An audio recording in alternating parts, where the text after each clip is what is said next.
Let's talk about what can happen when you give someone with a dismissive avoidant attachment style the space that they desire. Family, welcome and welcome back to my channel. This is Dismissible Me, where I speak only about dismissive avoidant attachment from the perspective of somebody who has had a severe dismissive avoidant attachment style. So please join the journey, like, share, and subscribe. Find me on Instagram. All of my information is down in the description box. And drop your attachment style and let me know where you are watching from down below in the comment section. So getting right into today's video, what happens when you give someone with a dismissive avoidant attachment style the space they desire? And this question really came from Gerald Harmon 9170. Shout out to you for dropping this comment in this question in the comment section. Numero uno, the number one thing for me when somebody gives me the space that I desire is feeling relieved and feeling heard and feeling seen. Like, I tend to feel really relieved and appreciate the space that's being given to me, and also the respect for my boundaries regarding my personal space and or needing personal time. And this particular thing, not just for me, but also for people that I've dated in the past that also were avoidant, that respecting of space and boundaries always stood out to me, always stood out to them. That was always a thing that they would say. And me too, thank you for respecting my boundaries. Thank you for giving me the space that I needed and giving me that time and X, Y, and Z. So that is something that I always notice. It is very noticeable. It is very much like, oh, this person actually gave me that space. It's a bit, to me, it's a big deal. Like, I immediately recognize, oh, this person has a respect for my boundaries, especially my space. It automatically makes me more comfortable in the situation between me and you, and it's the beginning for me of me starting to feel safe with you. So feeling relieved, seen, and heard when you give me the space that I am asking for. There's also number 2 on my list here, increased affection. When there is time and space away from you, then I can have time to miss you. Then I can have time to think about you. And then for me personally, the time that we spend together is a lot more special because I've been waiting to reconnect with you. It means so much more to me than if I'm talking to you all day, every day, texting all day long, seeing you every single day. I tend to be a lot more affectionate or desire a lot more affection when we do reconnect and spend time together, because I have had that time away to do whatever I need to do and also be thinking about reconnecting with you. Then there's the possibility, like the very real possibility, I didn't want to not mention this or gloss over this, I wanted to put it right in the middle, is there is an opportunity for somebody, the person that is dismissive avoidant, to perceive your giving them the space as rejection or you falling back. And so this is a chance and an opportunity to communicate.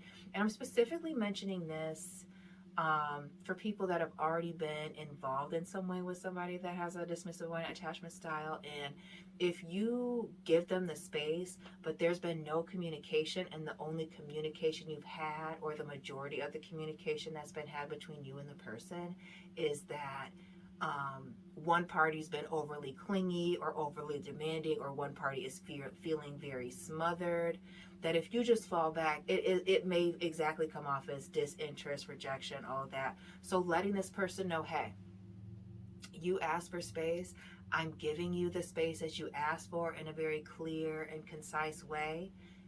That's all that there needs to be. And then there can be that conversation, a secondary conversation, or third, or whatever it is for you, that conversation to really get on the same page about what the boundary is, how much time that they need, your boundaries, and things like that. This is an opportunity to communicate. And when I say this, please understand the difference between a miscommunication and a misunderstanding about space and boundaries. Okay? Do not confuse that with somebody playing cat and mouse and being manipulative and playing mind games and trying to play games with you. Understand the difference. If there's been a miscommunication, somebody's going to want to talk and be direct and work it out and get on the same page with you about the distance and how much they actually need with you and getting on the same page. This person that's trying to manipulate you, they're going to be very indirect. You're still going to be left in a state of confusion. That's from the devil, family. Do what you need to do with that. So understanding the difference between the manipulation and a misunderstanding, and giving that time, or that making sure that this person knows that when you're pulling back, especially if you've already been in a situation, that you're pulling back because this person asked for space. Excuse me. You're not pulling back. You're giving them the space. You're not pulling back. That's what I meant to say. So getting into number 4, stability in the relationship. Providing the space that I desire can bring stability, because I have the space that I need away, and I'm also have the space that I need with you. And not just the space that I need, because I know I need to clarify, not just the space that I need, but also meeting your needs as well, because both people's boundaries are equally important. I don't know how people keep missing that in my content, but it's a real thing. It's equal give and take over here on this channel. But providing me the space can solidify the relationship.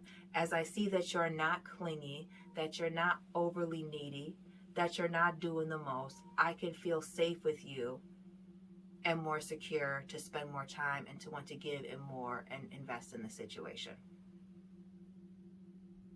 Sorry, I thought I heard my cat crying. Excuse me. So let me flip my handy dandy notebook and get into what else can happen here. Number 5 on my list, increased self-reflection. So the time away from you allows me not just to think about myself and do my own personal thing and reflect and reset and do all those things, but it also gives me a chance to reflect on you and the relationship that I have with you and what I enjoy. Not just what I don't like, but the things that I enjoy, what I like about you specifically. What am I giving to the situation?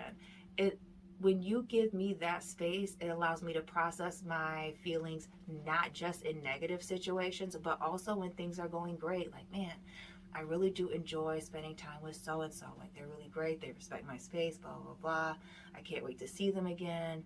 Like, it gives me time to process that and think about things and how I want to move forward and how I want to be better, or, this, that, and the third. It does give me that, increased time to self-reflect. And the last thing on my list here is strengthen boundaries. And I know that I kind of touched on this earlier. Excuse me, I'm getting tired. I'm several videos in now. When I know that my boundaries, hey baby, come here. Come here. You can come here. Come here. She knows I want her in here usually when I'm recording.